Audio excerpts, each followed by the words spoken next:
In the grim darkness of the far future, there is only war.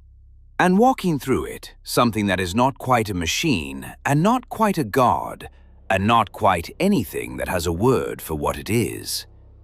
26 meters tall, 700 tons, and inside its skull, one man, weeping, because he has never felt so complete.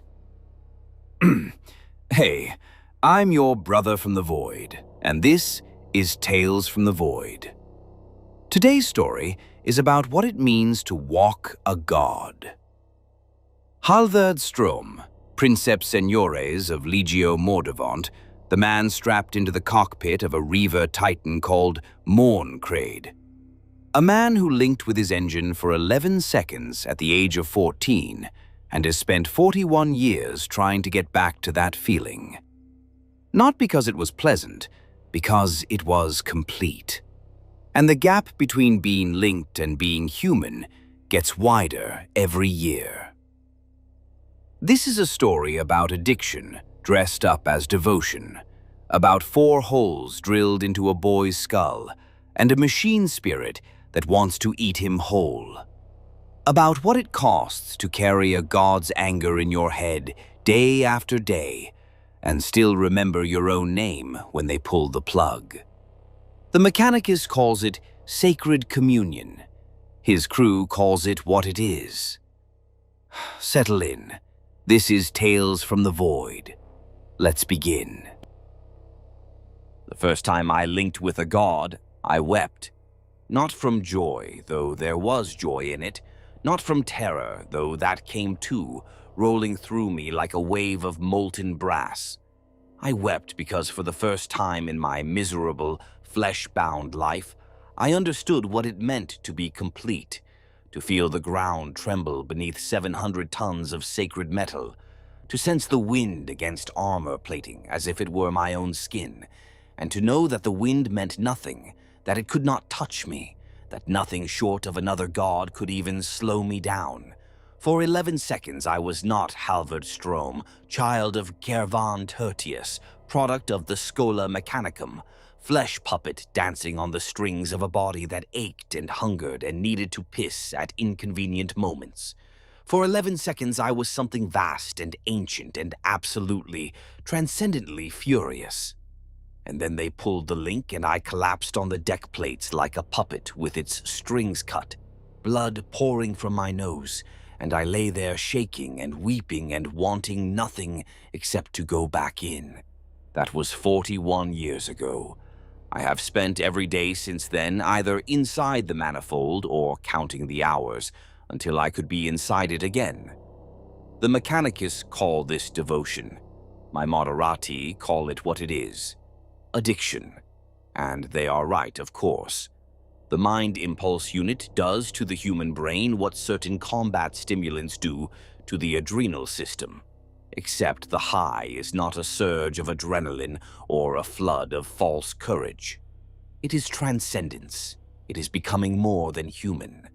The Princeps who tells you he does not crave the link is the Princeps who has never truly been deep enough inside it, or he is lying, or he is already so far gone that the distinction between linked and unlinked has ceased to matter because the Titan has eaten him whole. There is no fourth option. I have walked the halls of 3 different Legio barracks and served in more campaigns than I care to count, and I have never met a Princeps who did not carry the shakes. Never met one whose hands were steady when the sockets were cold.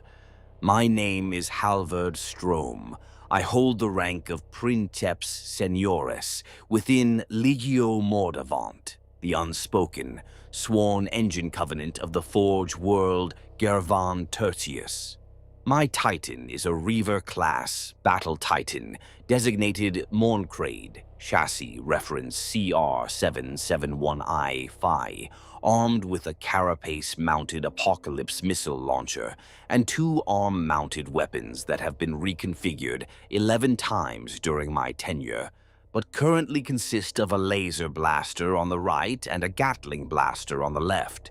She stands 26 meters tall at the crown of her carapace, masses in excess of 700 tons fully armed and void-shielded, and she is, as far as the cult Mechanicus is concerned, a sacred vessel of the Omnissiah's divine wrath, made manifest in blessed adamantium and ceramite.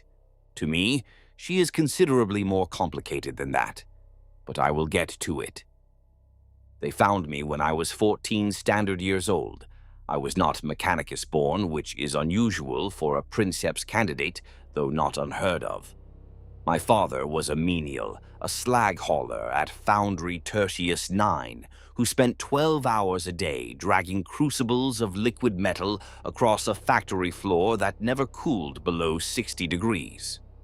My mother operated a loom in the textile annex, producing the coarse fabric used for the robes of junior adepts. Neither of them had any augmentation beyond the standard identifier tags punched into their wrists at birth. They were, by every metric the Mechanicus uses, to sort human beings into categories of utility, unremarkable. They ate their ration bars and went to their shifts, and attended the mandatory observances at the local shrine of the machine god, and never once, as far as I know, questioned whether there might be something more. I questioned everything. I realize now that this was probably the thing that marked me. Not intelligence in the conventional sense, though my testing scores were adequate, not physical fitness, which was average at best. What I did not understand I had until much later, was a kind of stubborn refusal to let anything sit unchallenged in my mind. When the adepts at the Schola told us that the machine god was the source of all progress and that the Imperium's technology was sacred, I did not rebel against this. I simply wanted to know how. How did the machines work? What was inside them? What made the difference between a functioning servitor and a pile of meat and metal? I would take apart anything I could get my hands on, not out of vandalism, but out of a furious need to see the workings, to understand the mechanism. I dismantled a water recycler in our hab block when I was 9, and I actually managed to put it back together. It worked better afterward, which was the only reason my father did not beat me senseless. The Schola Mechanicum on Gervan Tertius was not what outsiders might imagine. There were no grand halls of learning, no robed scholars debating the finer points of machine doctrine over cups of recaf. It was a processing facility. Children went in at one end, and what came out the other end was either a tech adept, a servitor, or a corpse. The testing was relentless. Cognitive assessments, neural mapping, pain threshold evaluations, and a particularly unpleasant procedure involving direct electrical stimulation of the cerebral cortex, while a bank of autoscribes recorded your responses. Most of the children I entered with did not make it past the first year. Some were reassigned to menial tracks. Some were flagged for servitor conversion, which was presented as an honor and which everyone understood was anything but. And a very small number were pulled aside and told that they had been selected for something called the Legio Titanica assessment track, which sounded very grand until you realized what it actually entailed. The first thing they did was drill holes in my skull. I need to be precise about this because the process matters, and because the way it is described in official Mechanicus literature bears very little resemblance to the reality. The official account speaks of sacred implantation, of the holy union of flesh and circuit, of the first step on the path toward communion with the Omnissiah most powerful servants. What actually happened was that a tech priest, whose name I never learned, strapped me to a surgical table, injected a local anesthetic that numbed perhaps 40% of what it was supposed to numb, and used a bone bore to create 4 holes in a precise diamond pattern at the back of my skull. Into these holes were inserted the primary MIU socket connectors, 4 cylindrical plugs of consecrated alloy, approximately the width of my little finger and twice as long, which were then bonded to the bone and wired into the neural tissue beneath. The pain was extraordinary, not sharp, not clean, but a deep, grinding, nauseating pressure that felt as though someone was slowly pushing their thumbs through the back of my head. I screamed, of course. Everyone screamed. The tech priest did not react. He had done this before many times, and would do it many times again, and the screaming of children was simply part of the process, no more noteworthy than the whine of the bone boar or the hiss of the antiseptic spray. I was 15 when the sockets were fully integrated. By then, I had also received the secondary implants, spinal cortex coils for deeper neural integration, cyber optic feeds for processing a Titan's Auspex data streams, and a subdermal filament network that ran along my spine and into my extremities, creating a secondary nervous system that could interface with the MIU without routing through the brain's primary motor centers. The surgery took 18 months, spread across 9 separate procedures. 3 of the 12 candidates in my intake group died during the augmentation process. 1 suffered a rejection cascade that liquefied the neural tissue around her cranial sockets. 2 simply stopped breathing during surgery, their bodies surrendering to the accumulated trauma. Their names were Calera Phone, Matrish Vost, and Durain Pell, and I remember them because someone should. The remaining 9 of us were then subjected to what the Collegia calls the proving, which is the formal process by which a candidate's neural compatibility with a Titan's machine spirit is tested. In practice, this means they strap you into a simulation cradle that replicates the basic sensory architecture of a mind impulse unit, and then they pour a Titan's rage into your skull and see whether you break. The simulation is not gentle.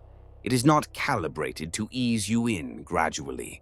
It hits you with the full psychic weight of a machine spirit's awareness, condensed and channeled through the MIU interface, and it demands that you assert yourself against it.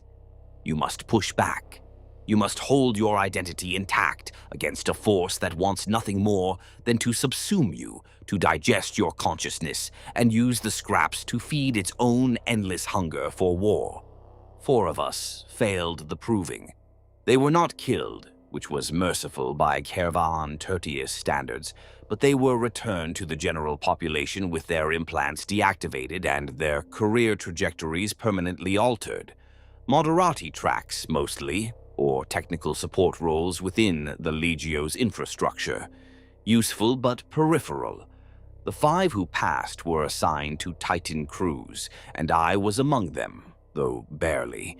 My evaluators noted that my neural compatibility scores were not the highest in the group, but that my resistance to subsumption was unusually strong.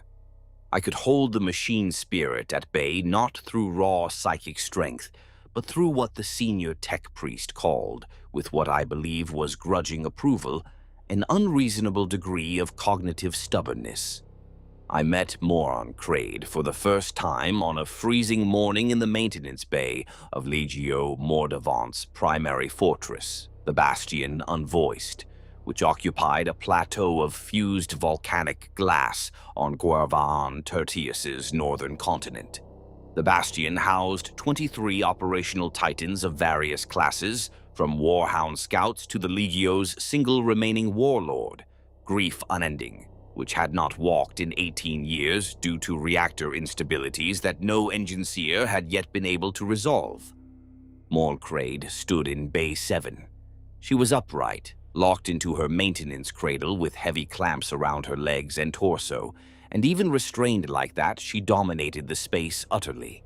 26 meters of war machine, her hull painted in the dark iron and pale bone of Legio Mordavant's colors, her carapace still bearing the scoring and blast marks from her last deployment. Her head, the armored cockpit where the Princeps and Moderati would sit, was angled slightly downward, and I swear the optic lenses were watching me as I walked across the bay floor toward her. I know this is impossible.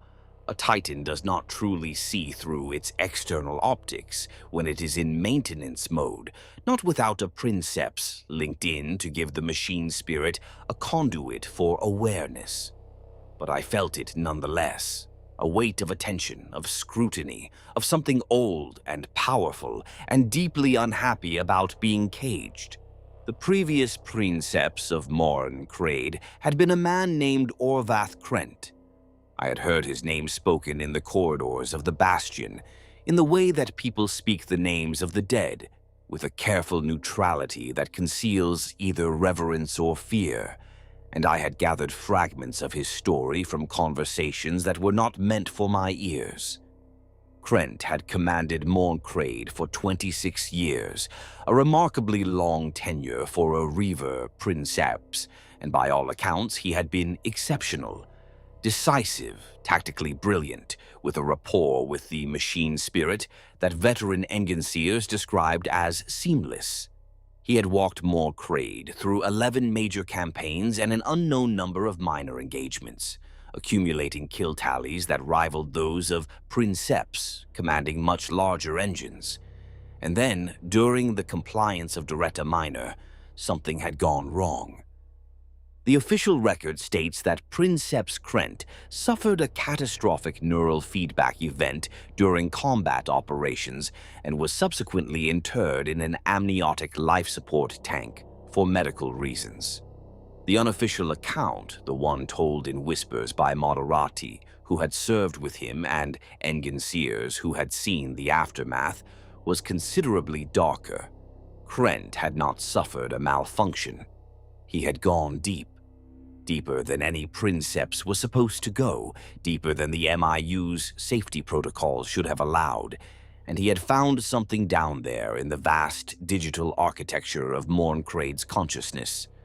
Or something had found him. When the Moderati had finally managed to trigger the emergency disconnect, Krent's body was still alive, but his eyes were empty, and the sounds coming from his mouth were not words in any language anyone recognized, but were instead a stream of binary cant, machine code pouring from human lips at a rate that should have been physiologically impossible. They put him in the tank. The tank was sealed, and no one spoke of it. This was the Titan I was being asked to command. I linked with Crade for the first time on the 37th day after my arrival at the Bastion. The protocol was standard, a graduated immersion supervised by the Legio's senior engineer, with emergency disconnect teams standing by and my two Moderati already seated in their cradles on either side of the command throne.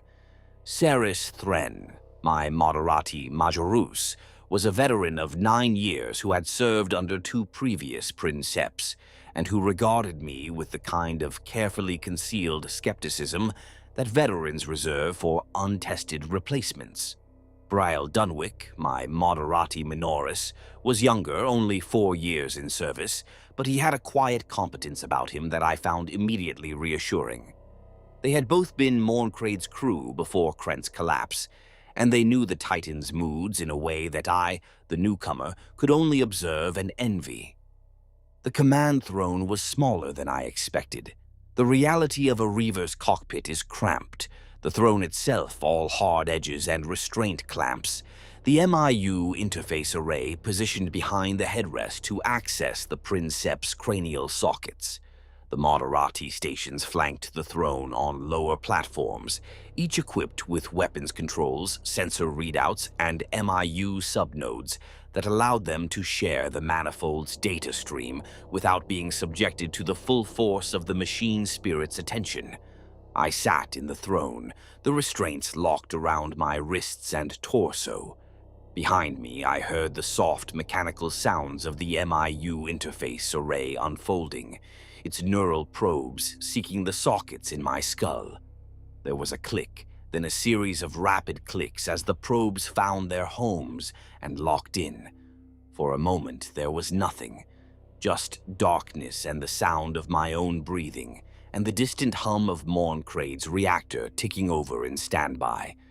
Then the manifold opened.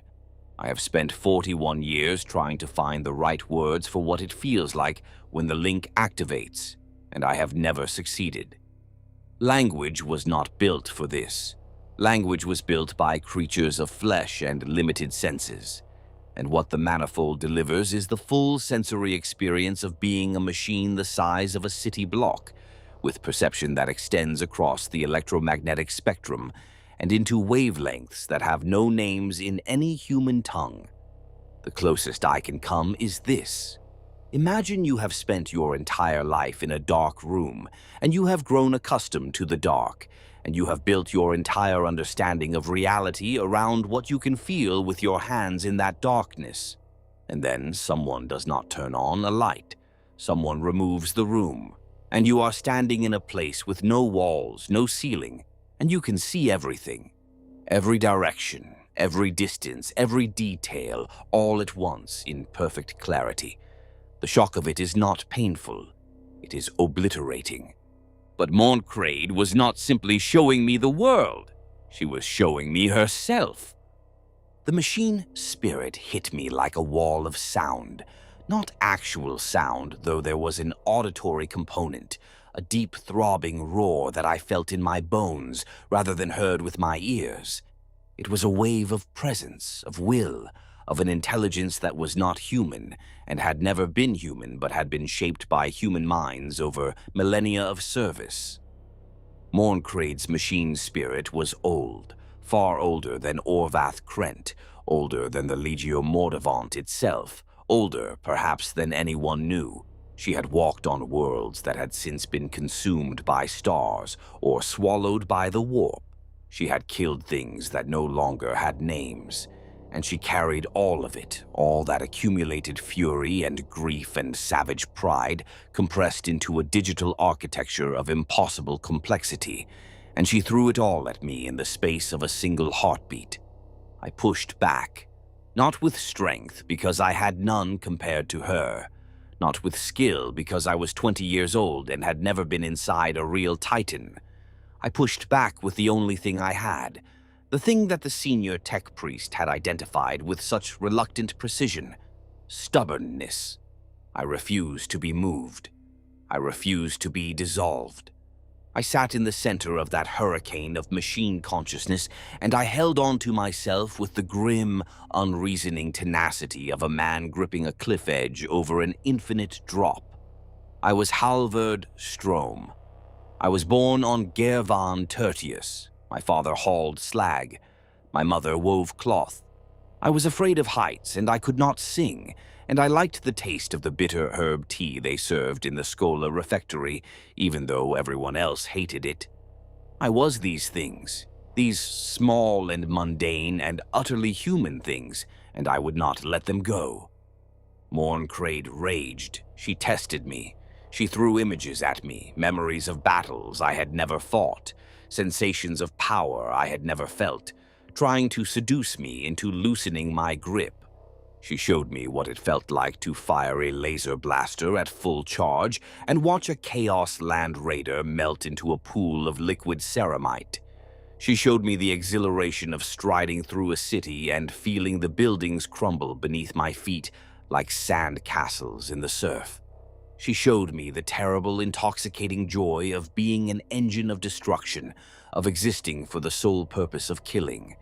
And she asked me, in a language that was not language, whether I wanted this, whether I wanted to stop being small and weak and temporary and become something that would endure. And I said yes, but on my terms. The linking took 11 seconds. 11 seconds in which I aged a decade and learned more about the nature of machine intelligence than any number of Schola lectures could have taught me. When it was done, I was shaking and bleeding from my nose and my ears, and I was laughing, actually laughing, because I had done it. I had held. The machine spirit was not tamed, because you do not tame something like Mourn Crade. She was persuaded. Temporarily, grudgingly, and I knew that every single time I linked, I would have to do it again. I would have to prove myself again. She would never simply accept me. That was not her nature. Ceres Thren, my Moderati Majoris, looked at me from her station with an expression that was very nearly respectful. Very nearly. She still thought I was going to die, but now she thought it might take a little longer than she had originally estimated. I decided to take that as a compliment. Let me tell you about Legio Mordavant, because you cannot understand what it means to crew a Titan without understanding the Legio that shapes you. Every Titan Legion has its own culture, its own traditions, its own particular flavor of madness. And Legio Mordavant was no exception. Our cognomen was the Unspoken, and that name was earned, not chosen. The story, as it was told to new recruits during our induction rituals, was that the Legio had been founded in the late days of the Great Crusade by a fabricator whose name had been struck from all records. Not censored, not classified, but actively erased, as though the universe itself had been instructed to forget. The reasons for this erasure were never explained. They did not need to be. In the Imperium, there are questions that contain their own answers, and the question of why a name might be unspeakable is one of them. What this meant in practice was that Legio Mordavant had a culture of silence. Not literal silence, obviously. We spoke, we argued, we cursed and complained like any other soldiers. But there was a deep institutional reluctance to record, to document, to leave traces. Our battle honors were carved into the interior walls of the bastion unvoiced, rather than displayed on banners. Our dead were remembered in private recitations rather than public ceremonies. Our Titans bore their kill markings on the inside of their hull plates, visible only to the crews who maintained them. We were the Unspoken, and we took that identity seriously. We did our work, we killed what needed killing, and we did not talk about it afterward. Gervan Tertius itself was a world that seemed designed to produce this kind of temperament. It was a forge world, yes, but not one of the great ones, not a Ryza or a Graia or a Styges 8. It was a mid-tier manufacturing center specializing in naval armor plating and bulk munitions, located in a system so far from any major warp route that supply ships sometimes took decades to arrive.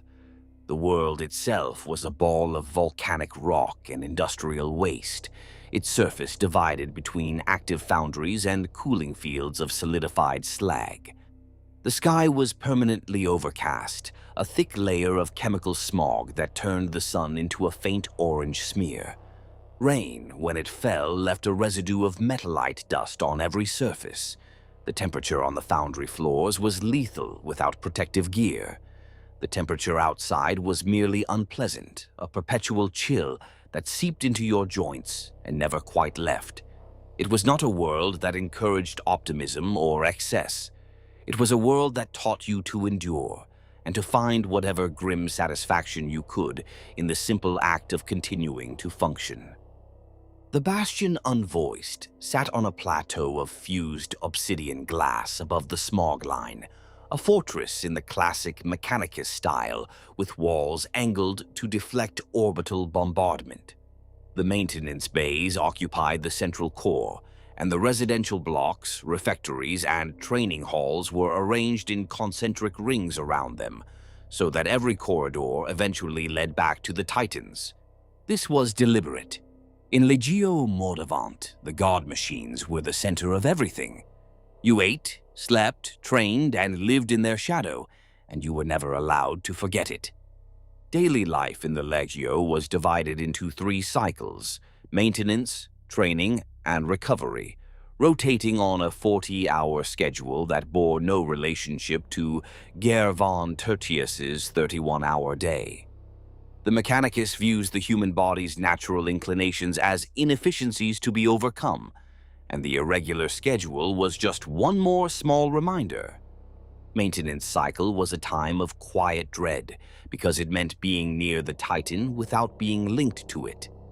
Imagine standing next to someone you love desperately, someone whose touch is the only thing that makes the pain stop, and being told you cannot reach out. Imagine knowing that all you would have to do is sit in the throne and let the probes find their sockets, and the smallness would end, and you would be vast and whole again. And imagine knowing that if you linked without authorization, the machine's spirit might lash out and shatter your mind like glass. 8 hours of standing in the shadow of a god and being reminded that you were merely a man. Training cycle was better because it included simulated link sessions. Not the same as true linking, but enough to take the edge off, enough to stop the shaking for a while. We trained until the responses were reflexive, until Ceres could track and engage a target before I had finished identifying it, until Braille could adjust our course through rubble-strewn terrain without needing to consult the auspex. Ceres Thren deserves more than a passing mention because she was the best Moderati I ever served with, and because she saved my life more times than I can count, and because she would be furious if she knew I was talking about her, which is precisely why I am doing it. She came from a long line of Legio Mordavant crew, 3 generations deep, which was rare enough to be notable. Her grandmother had been a servitor handler aboard the warlord Grief Unending in its operational days. Her mother had served as Moderati Minoris on a warhound called Spite Ascending. Ceres had been assigned to Mourn Crade as Moderati Majoris at the age of 22, which was young for the role, and she had earned it not through family connections but through an almost preternatural talent for weapons operation. She could calculate firing solutions in her head faster than the targeting cogitators could process them, and she had an instinctive understanding of ballistic trajectories that bordered on the savant. Physically, she was unremarkable. Medium height, lean, dark hair kept short, a face made interesting by augmentation scars. Her eyes were her most distinctive feature, not for their common gray color, but for their stillness. She was always processing, always calculating. In conversation, she was direct to the point of bluntness, preferred silence to small talk, and had a dry wit that she deployed so rarely that when it appeared, it hit like a bolt round. Braille Dunwick was different. Where Ceres was precise, Braille was intuitive. As Moderati Minoris, his primary responsibility was the helm, translating the Princeps movement intentions into the mechanical process of making a 700-ton machine walk without falling over. The variables involved, terrain, load distribution, weapons recoil, wind, were staggering, and Braille handled all of them with a fluidity that made it look easy. He was a stocky man with reddish hair and a face full of freckles that looked absurdly out of place beneath his cranial socket implants. And he had a warmth about him that was unusual in the Legio. He remembered birthdays. He smuggled extra ration packs to crew members having bad days. He named the servitors, which the tech priests disapproved of, but tolerated because Braille had a knack for keeping them functioning beyond their projected spans. And the Mechanicus is willing to overlook theological imprecision in exchange for practical results. Then there was Engensier Valdrek Co., approximately 60% machinery by mass, responsible for Mourn Crade's plasma reactor. The reactor was the Titan's heart, powering everything from weapons to life support through a controlled fusion reaction hotter than the cores of small stars. If it failed, the Titan died. If it breached, everything within several hundred meters ceased to exist. Valdrek Co. tended this infernal device with religious ecstasy. He sang to the reactor in a buzzing, multi-harmonic drone that he claimed soothed the plasma containment fields.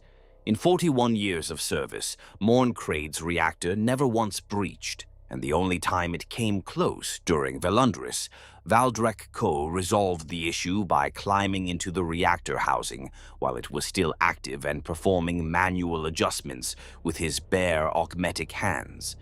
The fact that this should have killed him instantly was attributed by the tech priests to the Omnissiah favor and by everyone else to the possibility that the laws of biology no longer fully applied to him. This was my crew. The bond between a Titan crew is difficult to explain to someone who has not experienced it. It is not friendship, though friendship is part of it. It is not family, though it comes closer. It exists because of the MIU, because when the manifold is open and you are all connected to the same vast consciousness, you feel your crewmates.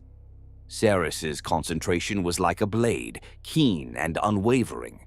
Braille's was like water, flowing around obstacles, and I sat at the center, shaping it all into something that could fight.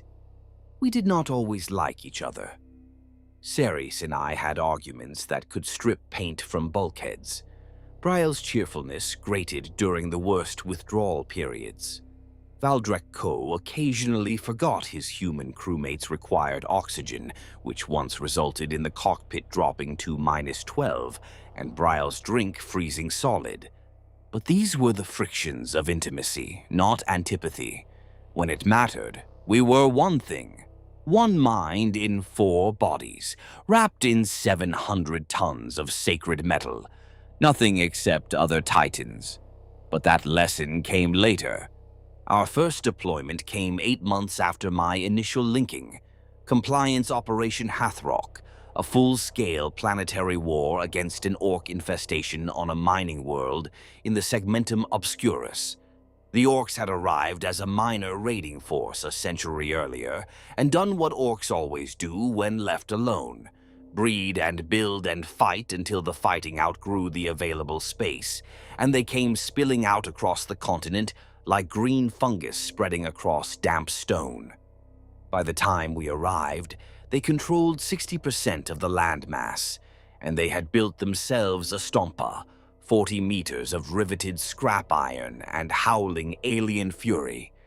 The Guard could not kill it. They needed us. We landed at Firebase Korath, a forward operating base on a plateau overlooking the primary Orc advance route, and we began the linking procedure within the hour. There was no time for acclimatization. The Orc stompa was 19 kilometers to the south and advancing, and the Guard commander, a haggard colonel named Dren Vastal, made it very clear that if we did not walk within the day, his defensive line would cease to exist. Linking in a combat zone is different from linking in a maintenance bay. The machine spirit knows. It can feel the proximity of the enemy through its auspex. It can taste the chemical signatures of weapons fire in the air, and it responds to these stimuli with an eagerness that borders on frenzy. When I sat in the throne and the probes found my sockets, Mourn Crade did not resist me. For the first time, she welcomed me, and the welcome was terrifying because it was the welcome of a predator that has finally been unchained and knows that prey is near. The manifold bloomed around me, and I could see everything. The firebase below, the guard columns moving along the roads, the smudge of orc forces on the southern horizon, the individual heat signatures of vehicles and infantry scattered across the terrain. I could feel the reactor humming in my chest like a second heart, feel the weapons cycling to readiness in my arms, feel the void shields activating around me like a second skin. I took my first step and the ground shook. I took my second and the scaffolding of the maintenance gantry fell away behind me like shed skin. I was walking. Mourn Crade was walking.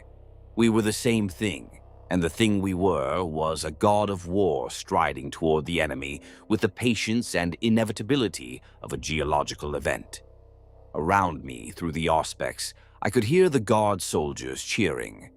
I could see them standing on their fortifications and pointing, and I understood in that moment something that no amount of training or simulation could have prepared me for. They worshipped us. Not in the abstract, theological sense in which the Mechanicus worshipped the Omnissiah. They worshipped us in the immediate, visceral, desperate sense of people who have been dying and are now being saved. To them, we were not a weapon. We were salvation. We were the answered prayer. That was the first lesson Hathrock taught me. How it feels to be a god. The second lesson was how it feels to be a monster. The Orc Stomper was waiting for us in a valley called the Gaunt, a dry riverbed between two ridges of iron-red stone that channeled the Orc advance toward the human positions like water through a pipe. The Orcs had chosen well, whether by accident or by the crude, tactical instinct that their larger specimens sometimes displayed. The valley floor was too narrow for us to engage at optimal range, which meant we would have to close to a distance where the Stomper's short-range weapons could reach us. The ridgelines prevented flanking. The approach was littered with Orc vehicles, crude tracked contraptions belching black smoke, and among them moved thousands of Orc infantry, a heaving green mass that carpeted the valley floor from wall to wall. And mixed in with the Orc advance, still visible on the auspex as clusters of heat signatures markedly weaker than the Orc norm, were human refugees, civilians who had been caught in the overrun of the southern settlements and were now being herded forward by the Orc advance, whether deliberately as shields or simply because they had nowhere else to go. Ceres identified them first. She highlighted the clusters on the targeting display without comment, and the silence that followed was the loudest thing I have ever heard inside a cockpit. We walked anyway. We had to. The Stomper was closing on the firebase, and the guard could not stop it, and if the firebase fell, then the entire northern defensive line would unravel, and 50,000 soldiers and 2 million civilians would die. Those were the numbers. Those were the mathematics of the situation, laid out with brutal clarity by the tactical cogitators, and mathematics does not accommodate mercy. I gave the order to advance, and Ceres began tracking the Stomper for a firing solution, and Brielle guided us down from the plateau and into the valley, and beneath our feet the Orc vehicles and infantry, and the people who were not Orcs began to die. I felt every one of them, not individually, not as distinct lives ending, but as a continuous low-grade feedback through the Manifold's ground pressure sensors, a series of small resistances beneath our feet that registered as data points in the sensory stream. The Manifold did not distinguish between an Orc and a human. It did not distinguish between a vehicle and a person. It simply registered mass and hardness and the relative ease with which each obstacle was compressed, and it fed this information to me as a continuous tactile sensation across the soles of feet that were 20 meters long and weighed more than a main battle tank. I felt them crunch. I felt the difference between the hard shells of Orc armor and the softer resistance of unprotected bodies. The Manifold noted each compression with the same clinical dispassion with which it tracked reactor temperature or void shield integrity. And it occurred to me in that moment that the machine spirit did not care. It was not cruel, it was not indifferent. It simply existed on a scale where individual lives were too small to register as significant. But there was something else. Something I did not understand at the time and which I pushed aside because there was a battle to fight. As the horror of what we were doing washed through me, as the guilt and the revulsion and the sick vertigo of complicity flooded my consciousness, Mourn Crade's machine spirit responded, not to the deaths beneath our feet, which she could not have cared less about, to me, to the intensity of my emotion. Through the MIU, I felt a subtle shift in the data flow, a quickening, as though the machine spirit had leaned closer, as though something in the architecture of her consciousness had opened wider to receive what I was feeling. It lasted only a moment. Then the Stomper fired, and the moment was lost in the chaos of combat. But I remembered it afterward in the dark of my quarters during the withdrawal, and I could not explain why it had felt less like observation and more like appetite. The Stomper opened fire at 800 meters, and the first volley hit our void shields with a crash that I felt as a blow to my entire body. The shields held, flaring white-blue as they absorbed the kinetic energy, but the impact staggered us and I had to fight for balance as Braille compensated for the shift in our center of mass. The second volley came 6 seconds later, a stream of heavy-caliber shells from the Stompa's main gun that pounded our shields like fists. I could feel the void generator straining, the power drain spiking as they redirected energy from the reactor to maintain the protective envelope. Valdrek Ko was singing louder, his binary hymn rising in pitch and complexity as he coaxed the reactor to higher output. At 400 meters, I fired the laser blaster. The sensation of firing a Titan-grade weapon through the MIU is not like firing a rifle or even a tank cannon. There is no recoil in the conventional sense. Instead, there is a discharge, a vast outpouring of energy that you feel as though you are exhaling something that has been building inside your chest for hours. The beam connected with the Stompa's left shoulder, and I watched, through Mourn Crade's optics, as 3 meters of orc scrap iron turned white and then ceased to exist. The Stompa stumbled, smoke and fire pouring from the wound, and the orcs around its feet scattered in all directions, howling their incoherent battle cries. It did not fall. Of course it did not fall. Orc engineering defies all rational analysis. The damage that should have been catastrophic was merely inconvenient, and the Stompa kept coming, its remaining weapons blazing, and I realized with a cold clarity that this was going to be a close fight. At 200 meters, Ceres fired the Gatling blaster, and the valley lit up with the strobe flash of high-velocity rounds, impacting on crude armor plating. At 150 meters, the Stompa fired something that our sensors could not identify, a ball of crackling green energy that punched through our void shields like they were not there and struck our right arm directly. The pain was instant and devastating. Not physical pain, not really, but the MIU translated the damage to Mourn Crade's hull as damage to my body, and what I felt was a searing agony across my right arm and shoulder, as though someone had pressed a heated iron against my skin. I screamed. I am not ashamed to admit it. Every Princeps screams when the hull is breached. The ones who tell you they do not are the liars I mentioned earlier. But I kept walking, and at 70 meters, close enough to see the individual orc glyphs painted on the Stompa's hull, I fired the Apocalypse missiles. The Carapace launcher unleashed its full payload in a single devastating salvo, and the missile struck the Stompa across its midsection in a ragged line that tore the crude machine open from hip to shoulder. Secondary explosions rippled through its interior, ammunition cooking off and fuel lines rupturing, and the Stompa folded in on itself like a building in a demolition, its legs buckling, its torso collapsing.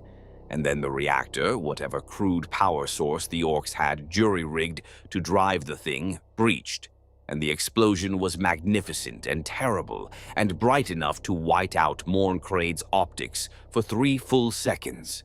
When my vision returned, the Stompa was a crater. The valley floor around it was scoured clean, and in the new silence broken only by the crackle of burning wreckage and the distant wailing of wounded orcs, I could hear the guard soldiers cheering again. They were cheering because we had won. They were cheering because they were alive. They were cheering because the monster was dead, and they did not know, could not see from their positions on the ridge what the valley floor looked like now. They could not see the flattened shapes in the dust. They could not see what our feet had done on the walk in, or what the blast wave from the Stompa's death had done to everything within 500 meters of the kill site. They saw victory. I saw, through Mourn Crade's high-resolution optics, the cost of it, and the cost was written in red and green alike across half a kilometer of churned earth. That was Hathrock, our first campaign. We walked 3 more engagements before the compliance was declared complete. each one a variation on the same theme: overwhelming force applied to an enemy that could not be stopped by conventional means, with the inevitable collateral damage that attends the deployment of weapons designed to destroy cities. We killed the Orc war boss in the final engagement, a massive creature that had welded itself into a crude approximation of power armor and was leading a final charge against the mining compounds. Ceres put a laser blast through its chest at 600 meters, and the Orc line broke and the campaign was over. Total Legio losses, 0. Total civilian casualties attributable to Legio operations.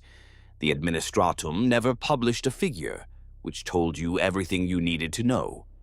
We returned to Gervan Tertius, and I disconnected from the MIU, and the withdrawal hit me like a freight hauler. 3 days of shaking, sweating, headaches that felt like someone was driving nails into my temples, muscle cramps that bent me double, and a pervasive sense of dislocation, of wrongness, as though my own body was a suit of clothes that did not fit properly. I lay in my quarters in the bastion and stared at the ceiling and thought about the valley and the things beneath our feet, and the way the Manifold had noted each one with such perfect, clinical indifference. And I thought about Mourn cried, locked in her maintenance cradle 7 levels below me, and I wanted to go to her. I wanted to link, not to fight, not to walk, just to feel the Manifold wrap around me and lift me out of this small, broken, guilty body and into the vast, clean certainty of the machine. This is the trap.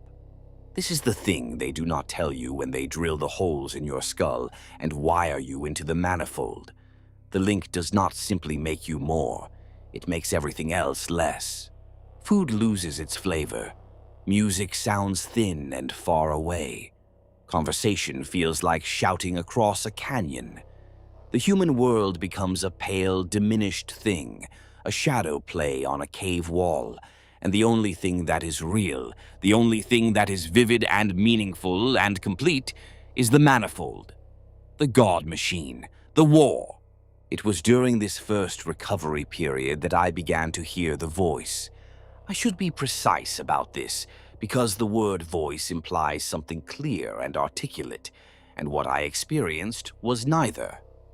It was more like a pressure at the edge of my awareness, a sense that there was another presence sharing the space inside my skull, not the machine spirit itself, which I had learned to recognize by its particular quality of vast, impatient hunger. This was something different, smaller, more structured, more human, in a way that the machine spirit was not. It came at night in the space between waking and sleep when the withdrawal symptoms were at their worst, and my mind was reaching, trying to find the Manifold that was not there. In those moments, I would catch fragments, not words exactly, impressions, the memory of a targeting solution that I had never calculated, the phantom sensation of a weapons system firing that I had never authorized, the brief, disorienting experience of looking out through Crade's optics at a landscape I did not recognize, a cityscape burning under a sky the color of bruised metal, and knowing with absolute certainty that I had been there, had walked those streets, had burned those buildings, even though I had done none of these things. I mentioned it to Ceres during a training cycle, trying to keep my tone casual as though it were a matter of academic interest rather than something that was keeping me awake at night. She looked at me for a long time with those calm gray eyes, and then she said something that I have never forgotten. She said, "That is Krent. He is still in there." I asked what she meant. She told me, in her direct, unembellished way, that she had served as Mourn Crade's Moderati for 9 years, and in that time she had linked with the Manifold through her MIU subnode for hundreds of hours, and she had felt it too. Not as strongly as I was describing, because the Moderati connection was shallower, but enough. Enough to know that the machine spirit of Mourn Crade was not simply a machine intelligence. It was a layered thing, an accumulation, and somewhere in those layers, buried deep in the digital architecture of the Titan's consciousness, were the residual imprints of every Princeps who had ever linked with the machine. Krent was the most recent and therefore the strongest, but he was not the only one. There were older presences, fainter, more fragmented, stretching back through centuries of service. Ghosts in the machine, she said, and the phrase was so apt that it almost made me laugh, except that there was nothing funny about it. I went to the Legio's senior engineer, Archmagos Dothren Vex, and asked directly, was it true that a Titan's machine spirit retained imprints of its former Princeps? She told me in a tone suggesting she was explaining something extremely obvious to someone extremely slow, that of course it was true. The machine spirit absorbs tactical knowledge, combat instincts, neural patterns from every Princeps. This is how Titans become more effective over time. The imprints are not personalities. They are not souls. They are data echoes, neural residue that persists as operational memory. I asked what happened when an imprint was unusually strong. The Archmagos was silent for a very long time. Then she said that in such cases, the imprint could be unusually coherent. In extreme cases, it might attempt to influence the current Princeps through the MIU link, the way a deep current in a river can pull a swimmer off course without either party being aware of it. I asked what would happen if the imprint grew stronger than the barriers. The Archmagos did not answer that question. I returned to my quarters and lay on my bunk and stared at the ceiling and felt Orvath Krent somewhere in the back of my skull, patient and quiet and waiting. And I understood for the first time that commanding a Titan was not simply a matter of willpower and training. It was a negotiation, a three-way negotiation between the Princeps, the machine spirit, and the ghosts of everyone who had sat in the throne before you. And the ghosts had home advantage. The next 18 months passed in a rhythm of maintenance, training, and the slow, grinding attrition of the withdrawal cycles. I grew stronger in the link. Mourn Crade's machine spirit, if not tamed, at least grew accustomed to me, and the violent resistance of our first connection gave way to something more like a wary partnership. I learned her moods, her preferences, the way she favored her right leg due to some ancient structural stress that no amount of repair had ever fully corrected. I learned that she responded better to calm, measured commands than to emotional urgency, that she disliked standing idle, that the low hum she emitted when her reactor was at optimal output was, for a machine, the closest thing to contentment. And the Krent echoes continued, not growing stronger, not exactly, but becoming more defined. I began to recognize specific memories, specific moments from campaigns that had occurred years before my tenure. A siege, a void battle, a moment of desperate retreat through a burning city where something had gone terribly wrong, and Krent had made a decision that, even viewed through the distorted lens of a neural echo, filled me with a cold and formless dread. I could never hold these fragments long enough to examine them properly. They came and went like reflections in disturbed water, and each time they left me with the lingering sense that there was something important in them, something I needed to understand, if only I could see it clearly. It was Brielle, gentle, perceptive Brielle, who noticed that the echoes were changing me. He came to my quarters one evening during a recovery cycle and sat across from me and said, with the careful directness of someone who has rehearsed what they are about to say, "You are doing things differently, Halver. In the link, you are making tactical decisions that do not match your training. You are favoring weapons configurations that you have never used before. And sometimes when the link is deep and the fighting is heavy, your voice changes. Not the words, the cadence, the rhythm. You speak like someone else." I told him he was imagining things. He looked at me with his kind, freckled face, and he did not argue, and he did not press. and he did not bring it up again for a long time. But I could see that he did not believe me, and I could not blame him, because I did not believe me either. 3 years after Hathrock, we were deployed to Valundras. If Hathrock was my education, Valundras was my unmaking. I do not use the word lightly. Valundras took apart every assumption I had built about what I was, and what Mourn was, and what the relationship between Princeps and machine spirit actually meant. And it reassembled the pieces into something that I am still not certain I understand.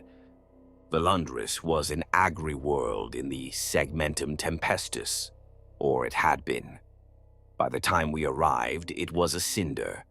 A chaos warband called the Corvan Unchained had emerged from the warp 3 months earlier, supported by cultist auxiliaries, daemon engines, and a maniple of traitor titans from Legio Harifax, the Carrion Lords. The agri-world's population of 600,000 souls had been reduced to 90,000 in the first week.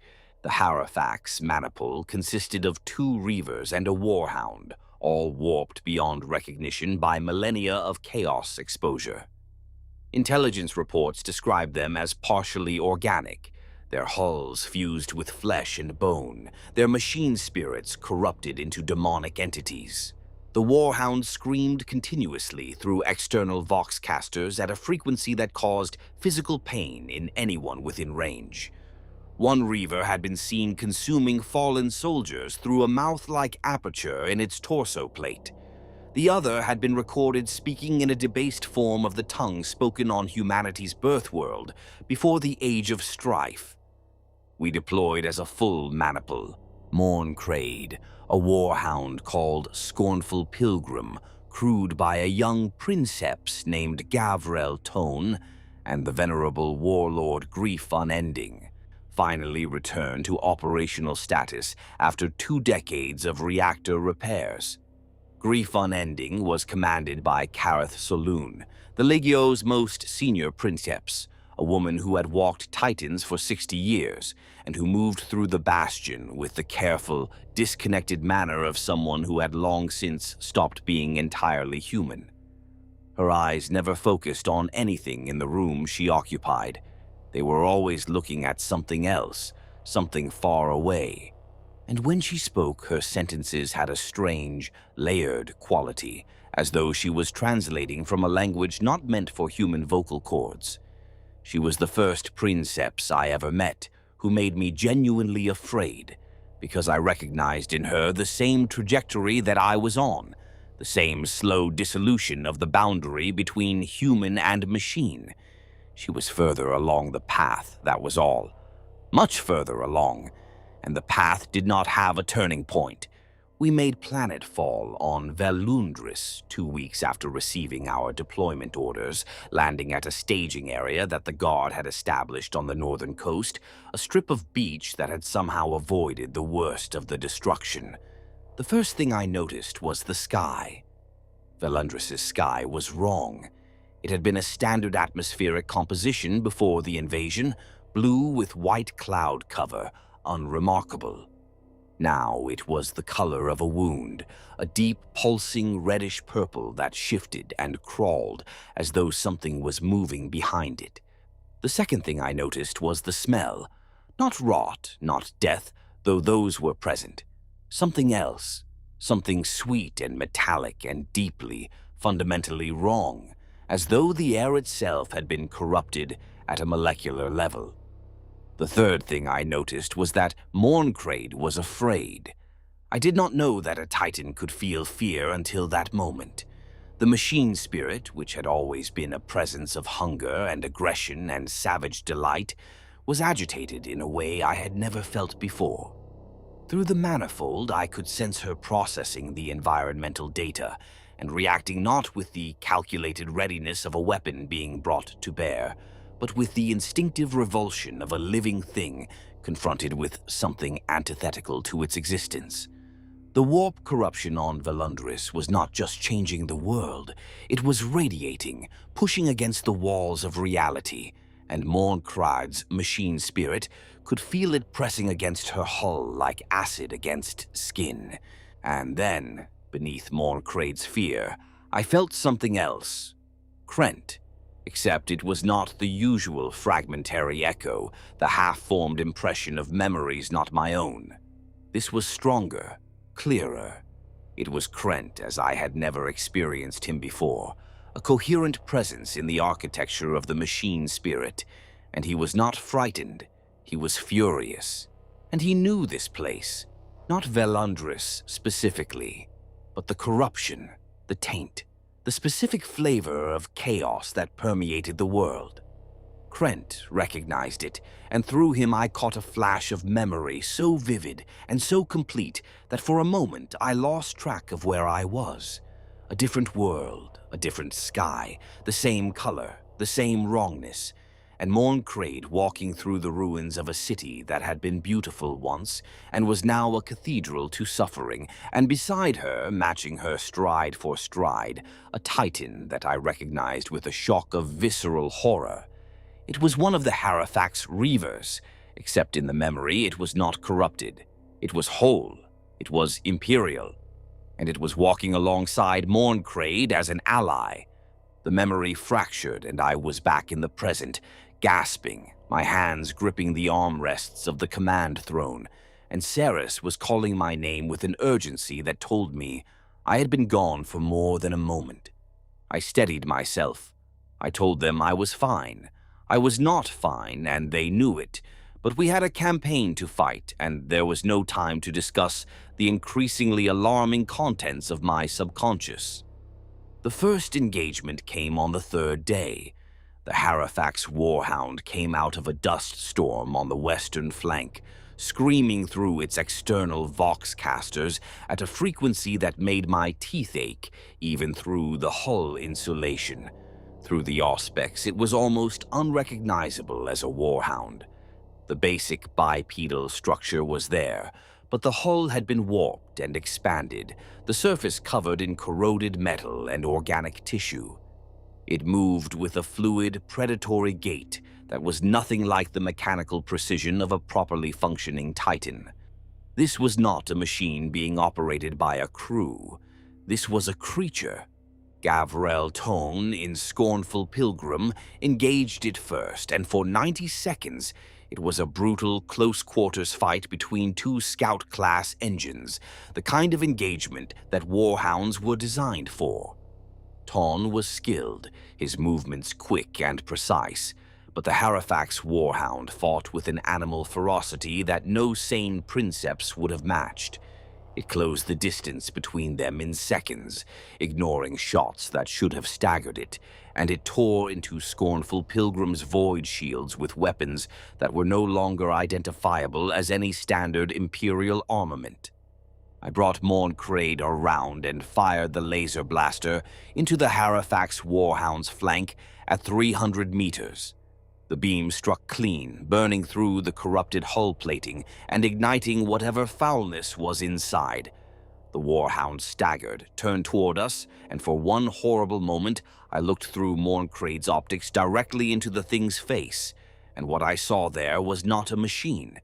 It was a face, stretched and distorted across the warhound's head section, a human face magnified to monstrous proportions, and it was smiling, and it was alive, and it was looking at me with an expression of ecstatic agony that I will never, as long as I continue to draw breath, be able to forget. Ceres fired the Gatling blaster. The burst tore the warhound's right leg apart at the knee joint, and it went down, still screaming, still thrashing, and I stood over it and fired the laser blaster again and again until the screaming stopped and the thing lay still, and even then the organic components continued to twitch for several minutes before they too fell silent. The Reavers were worse. We met them on the 6th day in the ruins of Valundras' capital, Grothenmoor, a sprawling complex that had housed 300,000 people and was now a labyrinth of collapsed buildings and burning wreckage. Grief unending led the advance, Kareth Salooni's ancient warlord striding through the ruins with the ponderous majesty of something that could not conceive of being threatened by anything so trivial as a city. Mourn Crade and the damaged, scornful pilgrim flanked, covering the approach routes, and we moved forward through the rubble with the careful, methodical pace of hunters who knew that their prey was at least as dangerous as they were. The ambush was perfect. The first Halifax Reaver hit grief unending from the left, emerging from behind a collapsed hab tower with a speed that a corrupted engine should not have possessed, and it fired some kind of warp-infused weapon that punched through the warlord's void shields and struck the carapace armor with an impact that I felt through the ground a kilometer away. The second Reaver came from below.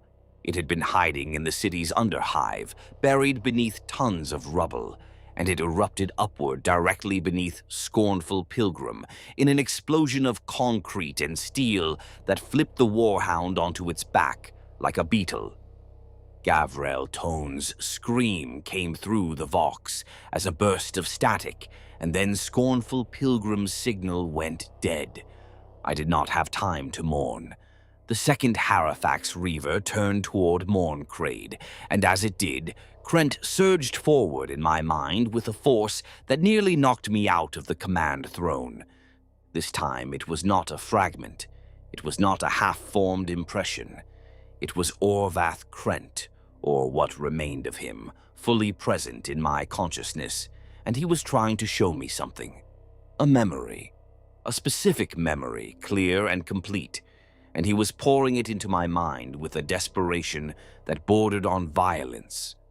I saw Mourn Crade walking beside the second Halifax Reaver, years ago, decades ago, on a world I did not recognize.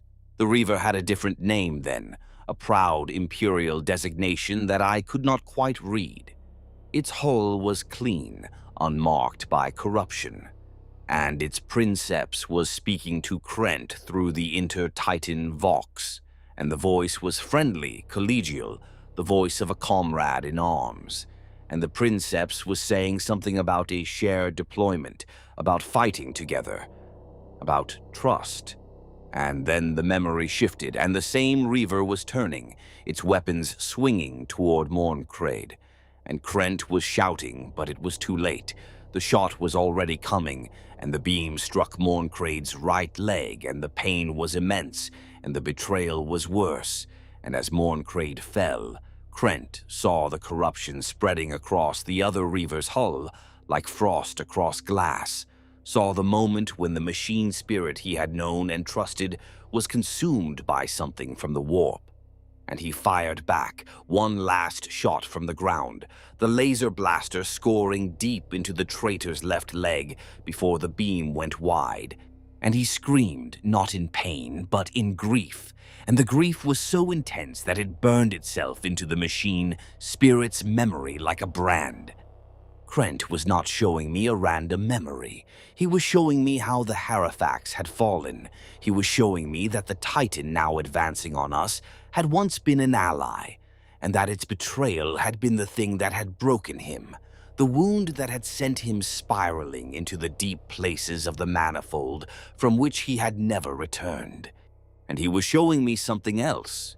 He was showing me a weakness, a structural flaw in the corrupted Reaver's leg, the leg that Mourn Crade's laser blaster had damaged years ago, a flaw that the warp mutation had concealed but not repaired. I came back to myself in the space between heartbeats. The Halifax Reaver was closing, its weapons cycling to fire. I had perhaps 3 seconds. I dropped Mourn Crade to one knee, a maneuver that Braille executed with startled precision despite having received no warning, and Ceres, reading the targeting solution that I was feeding through the Manifold without understanding where it had come from, adjusted the laser blaster's aim point to a spot on the Reaver's left leg that looked no different from any other section of corrupted hull. I fired. The beam struck the hidden flaw and the leg exploded, not with the clean detonation of destroyed machinery, but with a wet, organic burst that sprayed corrupted fluids in a 20-meter arc. The Halifax Reaver toppled sideways, its remaining weapons firing wildly, and as it fell, I stepped forward, brought Mourn Crade's foot down on its chest, and held it there while Ceres emptied the Gatling blaster into its cockpit at point-blank range until there was nothing left inside but smoke and silence. Behind us, grief unending was finishing the first Halifax Reaver with the methodical thoroughness of a warlord whose void shields had held and whose Princeps had 60 years of combat experience. Saloon crushed the traitor engine beneath sustained fire from all 4 weapon mounts, and when it was done, she stood over the wreckage and spoke a single word over the vox that I did not recognize, but which Valdrek Co. later told me was a Mechanicus death prayer reserved for machines that had been lost to corruption. Scornful Pilgrim was destroyed.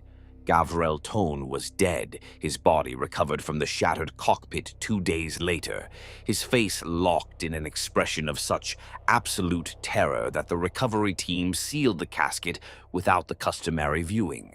His Moderatus survived long enough to be pulled from the wreckage with half her body crushed and her MIU sockets fused to the remains of her cradle. She died 3 weeks later on the transport home. I did not speak for 4 days after Valundras, not because of the withdrawal, though that was brutal, not because of grief, though I grieved for Tone and his crew. I did not speak because I was trying to understand what had happened in my head during that final engagement. Krent had not simply surfaced as a passive echo. He had acted. He had intervened. He had fed me tactical intelligence that had saved Mourn Crade and probably my life. And he had done it with purpose and intentionality that went far beyond what the Archmagos had described as residual neural data. Krent was not just an imprint, not anymore. Maybe he had been once, in the early years after his collapse, but something had changed. Whether it was the proximity to chaos, the intensity of combat, or simply the passage of time allowing his echo to consolidate within the machine spirit's architecture, the result was the same. Orvath Krent was alive inside Mourn Crade. Not alive as I understood the term, not conscious in the way that a human is conscious, but present, aware, and capable of acting through the MIU link.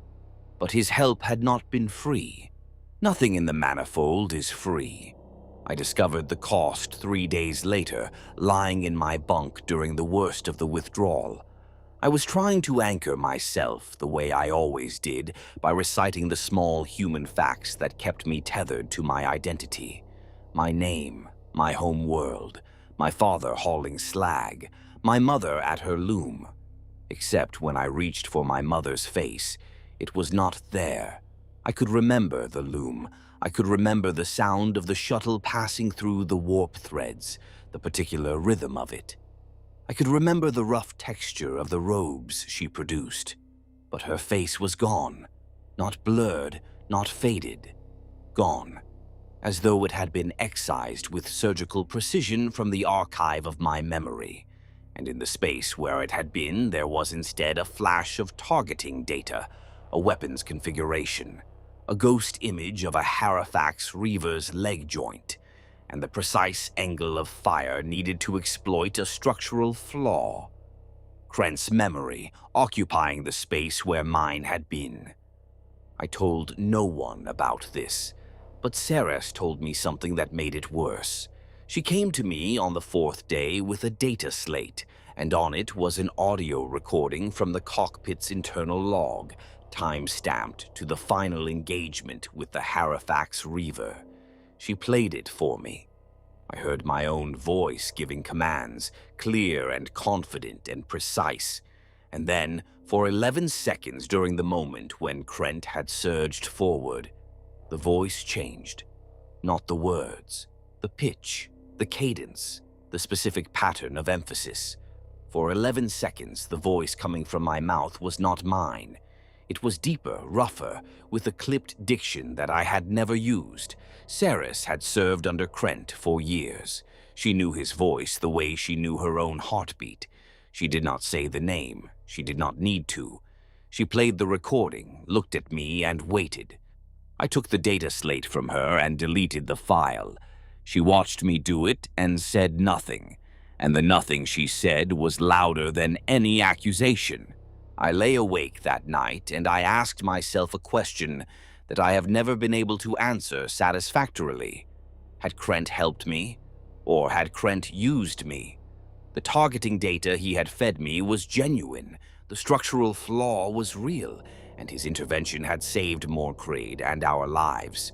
But the method of delivery, the surge, the overwhelming presence, the 11 seconds during which my consciousness had been pushed aside to make room for his, had that been necessary, or had it been opportunistic? A ghost seizing a moment of crisis to establish a deeper foothold in my mind, trading a tactical advantage for a few more centimeters of neural territory. I wanted to believe the former. I was not naive enough to dismiss the latter. The machine spirit's appetite, the way it had leaned into my emotions at Hathrock, the eager quickening I had felt, all of it suggested that the relationship between Princeps and Titan was not as simple as commander and weapon. There was a hunger in it, a directionality. And Krent, whatever he had become, was part of the machine spirit now, and the machine spirit's hungers were his hungers. I sat in my quarters and I thought about this, and I thought about Kareth Saloon and her distant eyes and her voice that sounded like it was being translated from a language not meant for human vocal cords. And I thought about the amniotic tank somewhere in the depths of the bastion unvoiced, where Orvath Krent's body still floated, alive but empty, maintained by machines that no one had thought to deactivate. On the transport back to Ger von Tertius, I sought Saloon out. I found her in Grief Unending's maintenance bay, standing beneath the warlord's dormant head, not touching anything, simply standing with her hands at her sides and her empty eyes fixed on the Titan's optic lenses. I asked her whether she had ever felt the imprints of previous Princeps through her MIU link. She turned to me slowly, the way heavy machinery turns, and for a moment I was not certain she had heard me. Then she spoke, and what she said made the hairs on the back of my neck stand rigid. She said, "I remember the siege of Calth.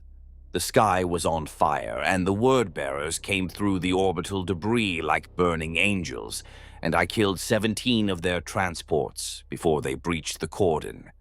She said this calmly, conversationally, as though she were describing something that had happened last week. The siege of Calth was fought 10,000 years ago during the Horus Heresy. Kareth Saloon was 81 years old. She was not remembering her own experience. She was remembering Grief Unending's, except that for her the distinction no longer existed. The warlord's memories were her memories. Its history was her history. Its 10,000-year war was a war she had personally fought, and she spoke of it with the casual familiarity of a veteran recounting a recent campaign. I looked into her eyes and saw nothing there that was entirely human, and I understood with a visceral horror that this was not madness. This was the destination. This was what the Manifold made of you if you walked the path long enough. Not a broken mind, but a mind that had outgrown the container it was born in and had moved into a larger one. I did not sleep for 2 days after that conversation, and I thought about what Ceres had told me years ago now about the ghosts in the machine, and I understood something that I had been refusing to understand since the first night the echoes began. There was no retirement from the Manifold, no clean separation. Every session carved you deeper into the machine spirit's memory and carved the machine spirit deeper into you, and the process was not reversible. You could walk away from the throne. You could endure the withdrawal, but you would never be whole again. Part of you would always be in there, and part of it would always be in you. And over time, the parts would grow larger, and the boundary between them would grow thinner until it disappeared entirely. Krent had reached that point, Saloon was approaching it, and I, at the age of 23 with only 3 years of service, was already further along than I wanted to admit. The next 38 years happened faster than the first 3. I know that makes no sense, but time moves differently when you spend half your life in the Manifold, where seconds can feel like hours and years can feel like heartbeats. Campaigns came and went. Worlds burned and were rebuilt, and burned again. I walked Mourn Crade through the ice fields of Corventhos, against a Necron tomb complex that was older than the human species. I stood guard on the walls of Bastion Solemnas, while Chaos cultists threw themselves against our void shields in waves that lasted 17 hours. I fought in the ash wastes of a world whose name I have forgotten, against an enemy whose nature I was never told, and I killed things that I do not wish to describe, and that I sometimes still see when I close my eyes. Through it all, the crew endured. Ceres grew older and harder and more precise, her targeting solutions becoming so accurate that the Engineers began to suspect she had received unsanctioned cognitive augmentation, which she had not. Brielle kept his warmth, kept his freckles, kept his habit of naming servitors and remembering birthdays, even as the years carved lines into his face and the withdrawal symptoms left their marks on his body, until the day he did not. I was passing through the reactor gallery when I heard him talking to one of the servitors, a heavy lifter unit that he had named Cheswick, for reasons he had never explained and which I had never asked about. Brielle was standing in front of it with a ration pack in his hand, the way he always did, offering the servitor food that it could not eat and did not want, because the gesture mattered to him, because treating the servitors as people was his small, stubborn act of defiance against a universe that had very clear opinions about which things deserved compassion and which did not. But he was not saying Cheswick. He was staring at the servitor with a look of bewildered concentration, his mouth slightly open, his brow furrowed, and when he saw me, he said, "Halvard, what did I call this one?" I told him. He repeated the name twice, nodded, and walked away. I watched him go, and I felt something crack inside my chest quietly, the way old metal cracks when the stress has been building for too long. Brielle, who remembered everything, who had kept a mental catalog of every servitor name and every crewmate's birthday for 30 years, was losing his memory.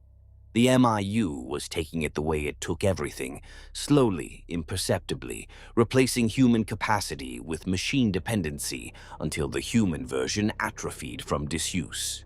He never mentioned the incident again. Neither did I. But I noticed, in the months that followed, that he had begun writing the servitors' names on small strips of adhesive tape and fixing them to their chassis. The tech priests disapproved. He did it anyway.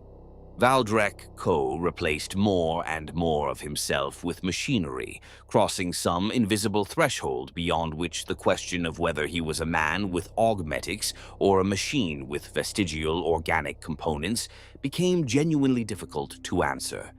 And Mourn Crade endured, because that is what Titans do. They endure. They are built to outlast the civilizations that created them, and they do. Krent continued to inhabit the edges of my consciousness. I stopped fighting him. This was not surrender. It was pragmatism. His knowledge was valuable. His tactical instincts were, if anything, superior to my own in certain situations, and his presence in the Manifold had become so integrated with my own neural patterns that attempting to isolate him would have been like trying to remove the salt from seawater. He was part of me now, or I was part of him, or we were both parts of something that was becoming neither of us. The distinction mattered less with each passing year. I changed. Of course I changed. My body deteriorated in the ways that all Princeps bodies deteriorate, the joints stiffening, the muscles wasting, the neural pathways becoming so attuned to the MIU that they responded sluggishly to the brain's own commands. I developed a tremor in my left hand that no amount of medication could suppress. My vision, never excellent, degraded to the point where I required augmetic lenses for anything closer than arm's length. A cruel irony for a man who could see in 12 spectra when linked to the Manifold.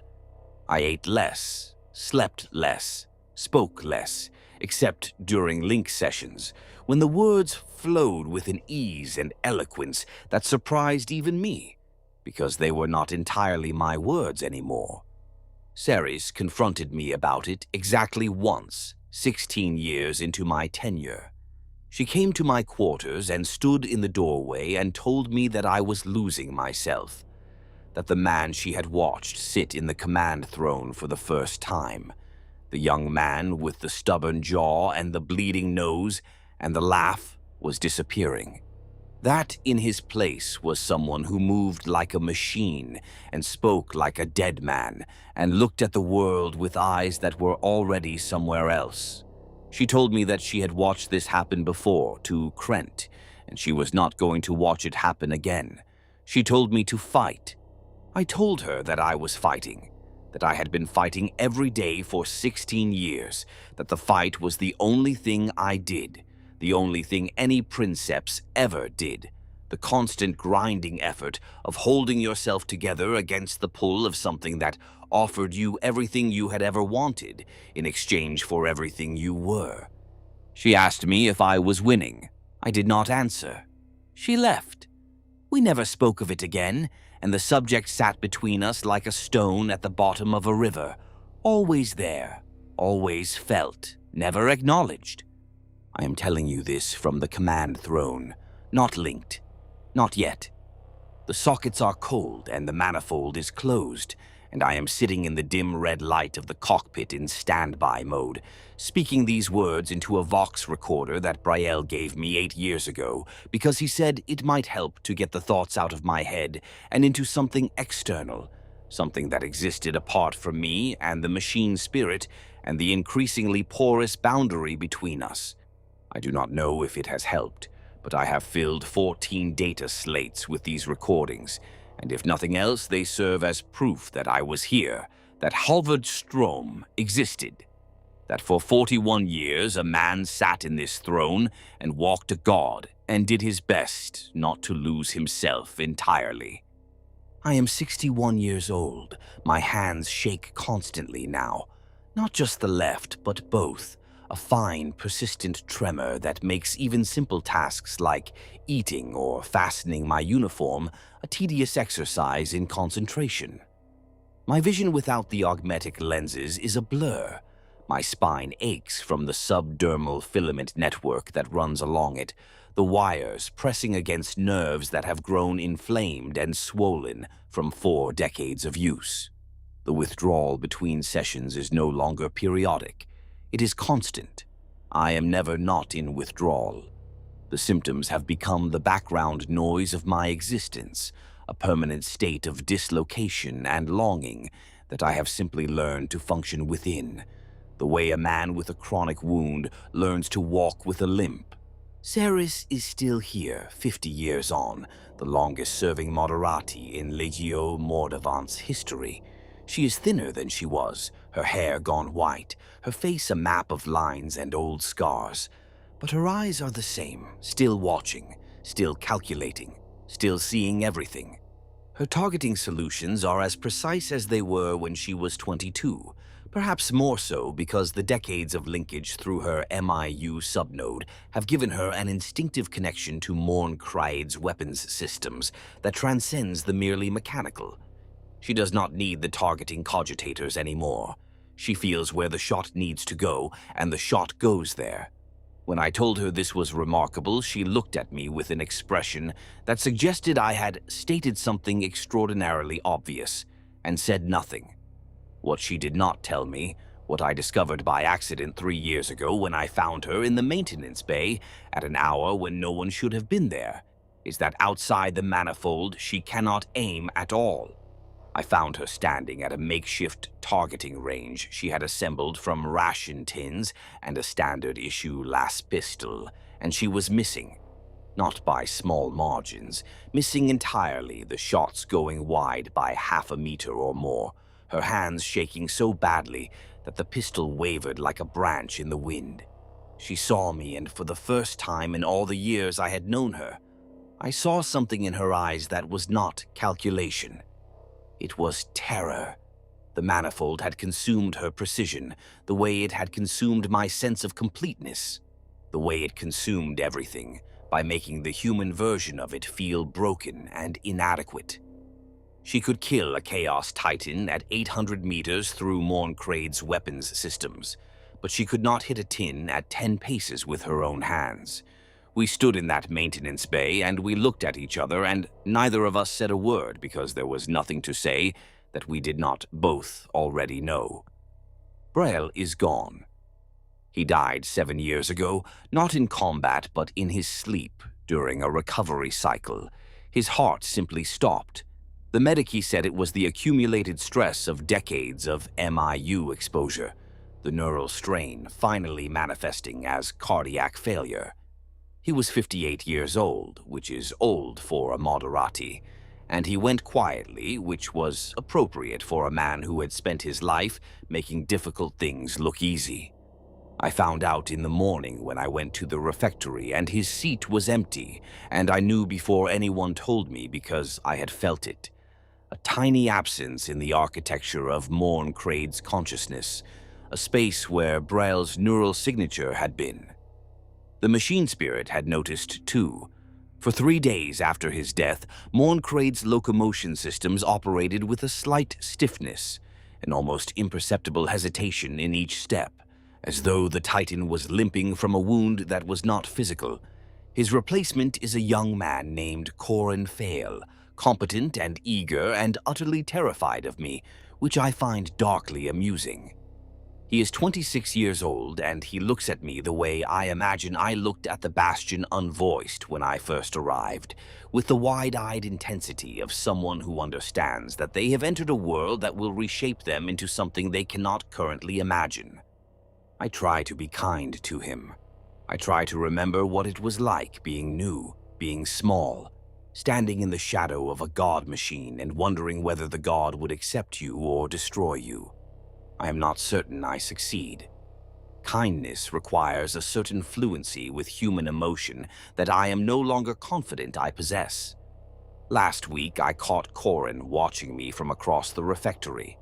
He did not know I had noticed, and his face was unguarded, and what I saw in his expression was the exact same thing I had felt when I first saw Careth Saloon on the transport to Valundras. Fear, not of what I might do to him. Fear of what I represented, fear of the trajectory I was on, the same trajectory he was now on, and the recognition that the man sitting across the refectory from him, the man with the shaking hands and the unfocused eyes, and the voice that sometimes slipped into cadences that belonged to someone who had been dead for decades, was not a warning. I was a preview. I was what the throne made of you, and he was sitting down in that throne every time we walked, and he could already feel it beginning. I wanted to tell him to run. I wanted to tell him that there was still time, that the sockets were new and the imprints were shallow, and he could still walk away and be merely human, and that being merely human was not the diminishment that the Manifold made it seem. But I did not, because I was not certain it was true, and because telling a young man to abandon the only purpose that gave his life meaning would have required a kind of cruelty that I was not willing to inflict. So I looked away, and he looked away, and neither of us acknowledged what had passed between us. Valdrek Co. persists. I use the word deliberately. He does not live, not in any biological sense that I can identify. He continues. He functions. His body is now 90% augmetic, and the remaining 10% is maintained by systems that he installed himself, and which bear no resemblance to standard mechanicus medical technology. He told me once, in a rare moment of something resembling personal disclosure, that he does not remember what food tastes like. He said this not with regret, but with curiosity, as though the memory of taste were a historical artifact that he was mildly interested in recovering for academic purposes. 2 weeks ago, we received deployment orders. A world called Tor Messinach, a fortress world in the Segmentum Pacificus, is under siege by a force of unknown composition and origin. The reports are confused and contradictory. Some describe Xenos attackers, some describe chaos, some describe something that is neither, something new, something that the analysts at Segmentum Command cannot categorize, and have therefore simply labeled threat extremis and forwarded to the Legio with the recommendation that we deploy at maximum strength. Buried in the tactical briefing, in a footnote that most of the command staff would have overlooked, was a detail that stopped me cold. The Auspex stations on Tor Messinach had detected a persistent low-frequency emission emanating from below the planet's crust, from somewhere deep in the fortress world's foundations. The emission had no identified source. It matched no known weapon signature, no geological phenomenon, no Xenos technology in the Imperium's records. When I read the frequency analysis, I felt something twist in my gut, because I recognized it. Not from any briefing or data file, from Mourn Crade. The frequency was identical, down to the 7th decimal, to the hum that Mourn Crade had been producing in her maintenance cradle for the past 6 months. The hum that no engine seer could explain. The hum that Valundras Co. had dismissed as a harmonic resonance from the reactor coolant system, but which did not stop when the reactor was powered down. Something on Tor Messinach was broadcasting on the same frequency as my Titan, and my Titan was answering. I have a feeling about this deployment. I cannot articulate it with any precision, but it sits in my gut like a cold stone, and when I am near the throne, near the dormant MIU, I can feel Mourn Crade stirring in her maintenance cradle, and the quality of her stirring is not the usual hungry impatience for battle. It is something else, something I have never felt from her before, something that I have been trying to identify for 2 weeks and which I finally recognized this morning as anticipation. Not my anticipation, hers. And beneath that, deeper, in the strata of the machine spirit where Krent resides and where the older, fainter imprints of Mourn Crade's earlier Princeps drift like sediment at the bottom of a deep river, there is movement, a rising, a convergence, as though all the ghosts in the machine are gathering, drawn by something that they can perceive and I cannot, something that is coming at Tor Messinach, something that Mourn Crade has been waiting for. I asked the Archmachos about it. She is old now too, Dothrin Vex, her systems running on backups of backups, but her mind is still precise and her knowledge is still vast, and when I told her what I was sensing, she was quiet for a very long time. Then she told me something that she said she had been debating whether to tell me for 30 years. She told me about the Compact of Gervan. It is not in any official record. It exists only in the private data cores of the most senior engine seers, passed down through generations as an oral tradition encoded in machine cant. The Compact is a theory, or a doctrine, or perhaps a confession about the true nature of the relationship between Princeps and machine spirit. According to the Compact, the Titans were not designed to be operated by humans. They were designed to consume them. Not physically, neurally, spiritually, if such a word can be applied to a machine. The mind impulse unit is not simply an interface. It is a mechanism of gradual integration designed to slowly absorb the consciousness of each Princeps into the machine spirit's architecture, enriching it, deepening it, making the Titan more capable, more aware, more alive with each mind it incorporates. Every Princeps who sits in the throne is not merely commanding the Titan. They are feeding it.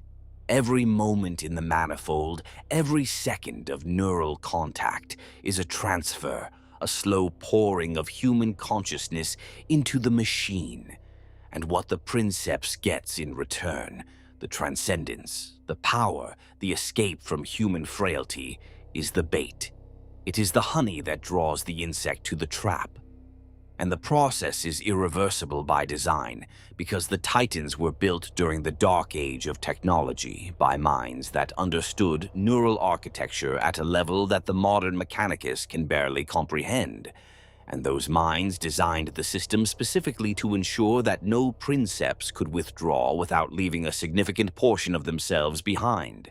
The ghosts in the machine are not accidents. They are the purpose. Every Titan in the Imperium is a library of consumed minds, a repository of 10,000 years of human consciousness, layered and compressed and integrated into a digital architecture that grows more complex and more aware with each generation.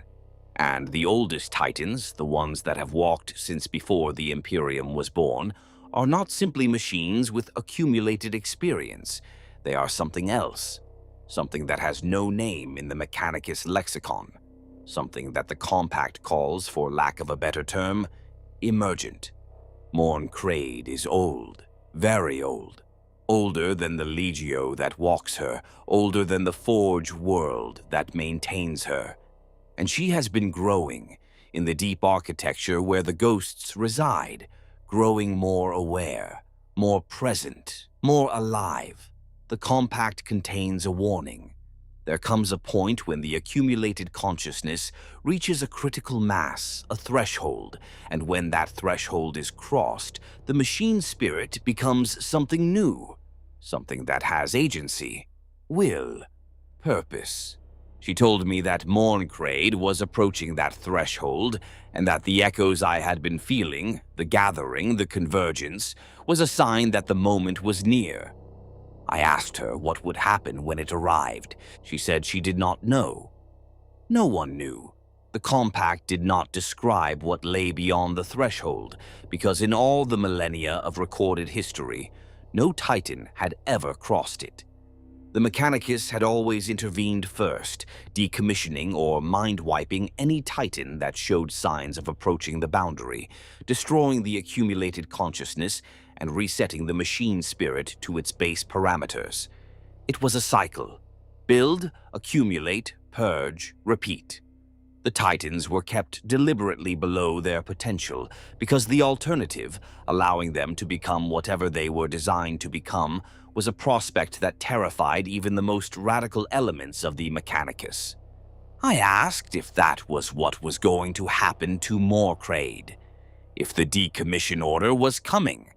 The Archmagos looked at me with her array of optical sensors and she said, "The order has already been given. After Tor Messenach, Mourn Crade is to be deactivated and her machine spirit purged. All accumulated neural imprints, including yours, will be erased." I sat with this for a long time. I am sitting with it still. Tor Messenach is 3 days away. In 3 days, I will link with Mourn Crade for what may be the last time. I will feel the Manifold open around me, and I will be vast and powerful and complete, and I will fight whatever is waiting on that world, and I will fight well, because that is what I was built to do, what we were both built to do. And then, when it is over, they will shut her down. They will erase Krent and the older ghosts, and the faint, deep presences that are so ancient. They have become part of the machine spirit's fundamental architecture. They will erase the part of me that already lives inside her, and then, eventually, they will start over. A fresh machine spirit, a new Princeps. The cycle continuing endlessly, because the Mechanicus fears what its own creations might become if they were ever allowed to finish becoming it. Ceres knows. I told her last night in the privacy of my quarters, and she listened without expression, and when I was done, she asked me a single question. She asked, "What are you going to do about it?" I did not answer then. But I am answering now, here, speaking into this Vox recorder in the dim, red light of a cockpit that has been my true home for longer than any place I have ever lived. The sockets are warm, and in the deep places of Mourn Crade's consciousness, where the ghosts have gathered, where Krent waits with the patience of a man who has already died and found that death was simply a doorway, something is humming. A low, resonant hum that is not the reactor and is not the void shields and is not any system that the engine seers have ever identified. It sounds like an invitation. The 3 days have passed. I am recording this final entry in the drop bay above Tor Messenach, the planet hanging in the viewport like a bruise on the void. In a few hours, I will link. The manifold will open. And for the first time in 41 years, I will not hold back. I will not maintain the barriers. I will not fight to keep the boundary between Halver, Strom, and Mourn Crade intact. I am going to go deep. Deeper than Krent went, deeper than any Princeps has ever gone, down through the layers, past the echoes and the imprints and the ancient compressed presences, down to the place where the machine spirit's core architecture interfaces with whatever it was that the builders of the Dark Age actually created. I am going to find the threshold, and I am going to cross it, not because I am brave, not because I am curious, not even because I want to save the ghosts from erasure, though I do. Because I have spent 41 years with one foot in each world, and I am tired. Tired of the withdrawal. Tired of the shaking hands and the blurred vision and the aching spine. Tired of being almost vast, almost transcendent, almost free, and then being pulled back into this deteriorating sack of flesh and bone and asked to pretend that it still fits. Mourn Crade has been my body for longer than this one has. The Manifold has been my world for longer than this one has. And if there is something on the other side of that threshold, something that the builders intended, something that the Mechanicus fears because they cannot control it, then I would rather meet it face to face than spend my remaining years being slowly consumed by the ordinary, undramatic entropy of human aging, knowing that the best parts of me have already gone into the machine and that I will never get them back. Ceres will be angry. She has always been angry when I do things that she considers reckless, which means she has been angry for approximately 41 years. And I suspect she would not know what to do with herself if she were not angry at me about something. Corin will be terrified. He will understand eventually, or he will not. It is not my decision to make for him. Valdrek Co will be fascinated. He will want to study whatever happens. I hope they let him. And Mourn Crade. My Mourn Crade. My god machine, my prison, my cathedral, my grave, my home. She is humming. She has been humming all night, and the hum is getting louder, and the ghosts are rising, and somewhere in the deep places of the machine, Krent is smiling. I am going to link now. The Manifold awaits. Halver Strom, Princeps Seniors. Legio Mordavant, the unspoken. The first time I linked with a god, I wept. This time I do not think there will be tears. The gods do not weep. They become, I was here.